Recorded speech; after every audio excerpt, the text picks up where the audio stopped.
ભાવિન મેં તમને કેટલી વાર કીધું કે મારે અહીંયા નથી રહેવું, હવે ફોરેન કન્ટ્રીમાં સેટલ થવું છે.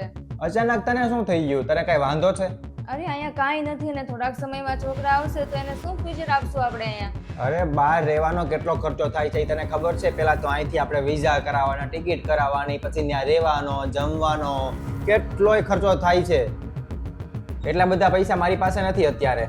પૈસા નથી તો પણ કોકની પાસેથી લઈ લો ને. અરે પણ કોની પાસેથી લેવા જાઉં હું? તમે છે ને મમ્મીને વાત કરો, એ આપી દેશે. અરે કઈ નાની મોટી રકમ ન હોય, 10 લાખ રૂપિયા થાય. હું શું કામ લઉં મમ્મી પાસેથી? તમે મમ્મી પાસે જાઓ અને એને સમજાવો અને પૈસા લીધા વગર ન આવતા. જાઓ જલ્દી. જાઓ ને, જાઓ. મમ્મી, બોલ. મારે એક તમારી સાથે ખાસ વાત કરવાની હતી. હા હા બોલ. હું અને મનીષા ફોરેનમાં સેટલ થવા માંગીએ છીએ, તો એના માટે 10 લાખ રૂપિયાની જરૂર હતી. ત્યાં શું કામને સેટલ થવું છે? અહીંયા ક્યાં કાંઈ સ્કોપ છે? ત્યાં બધું સારું છે, ત્યાં બધાનું ભણતર સારું છે, ત્યાં જોબનું કે પછી કોઈ બિઝનેસનું હોય તો સારું ફ્યુચર છે. પણ અહીંયા તે બધું સારું જ છે ને. મમ્મી, મારે લપ નથી કરવી એમાં આગળ. તમે ખાલી પૈસા આપો મને. પણ એટલા બધા પૈસા મારી પાસે જ નથી. જેટલા હતા એટલા તો તમારા ભણતરમાં ને બધે લગાડી દીધા. હવે ક્યાં કાંઈ છે? મને બધી ખબર છે કે તમારી પાસે પૈસા છે. તમે ક્યાંક ને ક્યાંક બચત કરીને રાખેલા જ હશે. સાચું, મારી પાસે કાંઈ પૈસા નથી. અને છતાંય જો તારે જોતા હોય ને તો હું મારા ભાઈ કે કોઈ બેનની હારે વાત કરીને પત્તાને કહું. મમ્મી, એટલો બધો ટાઈમ નથી મારી પાસે. તમે ક્યારે એ બધાને વાત કરશો ને ક્યારે એ તમને જવાબ આપે ને ક્યારે પૈસા મને મળે? તમે એક કામ કરજો, તમારી પાસે એક અઠવાડિયું હું તમને આપું છું, તમે મને આપી દેજો. કેમ કે મારે આગળ વિઝાનું કેટલું ડોક્યુમેન્ટનું કેટલું કામ કરવાનું હોય. અરે ભાવિન, મારે કાંઈ સાંભળવું નથી. મને એક અઠવાડિયામાં ગમે એમ કરીને મને આપી દેજો.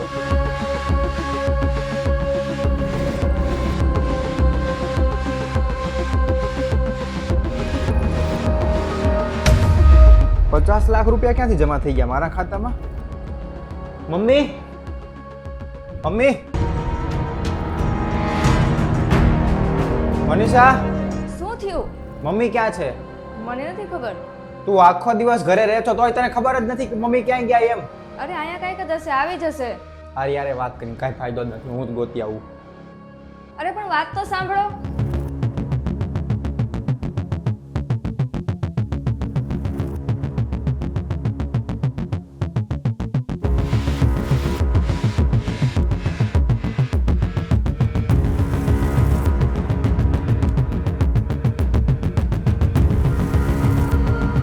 મમ્મી, ક્યાં આવી ગયા હતા તમે? ક્યારે આવ્યા? અને મારા મોબાઈલમાં હમણાં મેસેજ આવ્યો બેંકમાંથી કે 50 લાખ રૂપિયા જમા થઈ ગયા છે. બધું ક્યાંથી આવ્યું? મેં આ ઘર વેચી દીધું. ઘર વેચી દીધું? હું કામ?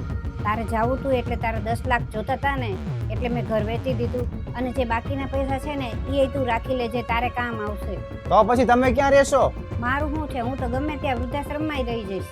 કેમ એમ? ઘર છે ને એ તો આપણા બધા હોય તો એ ઘર કહેવાય, પણ તમે લોકો જ ન હોય તો એ ઘર જ ન કહેવાય ને.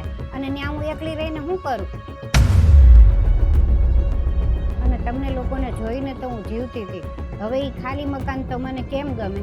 મમ્મી, મને માફ કરી દેજો. મને સમજાઈ ગયું છે હવે કે તમારી શું વેલ્યુ છે અને ઘરની કિંમત મને સમજાઈ ગઈ છે. હવે અમે ક્યાંય નહીં જઈએ, અમારે ક્યાંય જવાની જરૂર પણ નથી. અને મેં તમારી માટે શું કર્યું? કાંઈ નહીં. કેમ કે તમે તો મને નાનપણથી મોટો કર્યો, ભણાવ્યો, ગણાવ્યો અને આ લાયક કંઈ બનાવ્યો કે હું આ બધું કરી શકું. અને હવે મને સીધો વિચાર આવી ગયો કે હું ફોરેન વયો જાઉં તમને મૂકીને. અને તમે શું કરશો? કાંઈ નહીં કરો. મારી વગર તો સાવ અધૂરા થઈ જશો ને. અને તમે જે આ મકાન વેચ્યું છે ને એ મકાન વેચવાની જરૂર નથી. હવે જેના પૈસા છે ને એ પાછા આપી દઈશું આપણે. અને કદાચ એને જોતા હશે ને તો આપણે 50-25 હજાર વધારે આપી દઈશું. પણ હવે આ મકાન આપણે વેચવું નથી. હું અહીંયા ને અહીંયા રહીને કંઈકનું કંઈક ચાલુ કરી દઈશ. અને તમારા આશીર્વાદ છે, તમે સાથે છો, પછી કાંઈ જરૂર નથી બીજી કોઈ વસ્તુની. એટલે હું જરૂર સફળતા અહીંયા ને અહીંયા મેળવી લઈશ. આપણે સાથે જ રહીશું.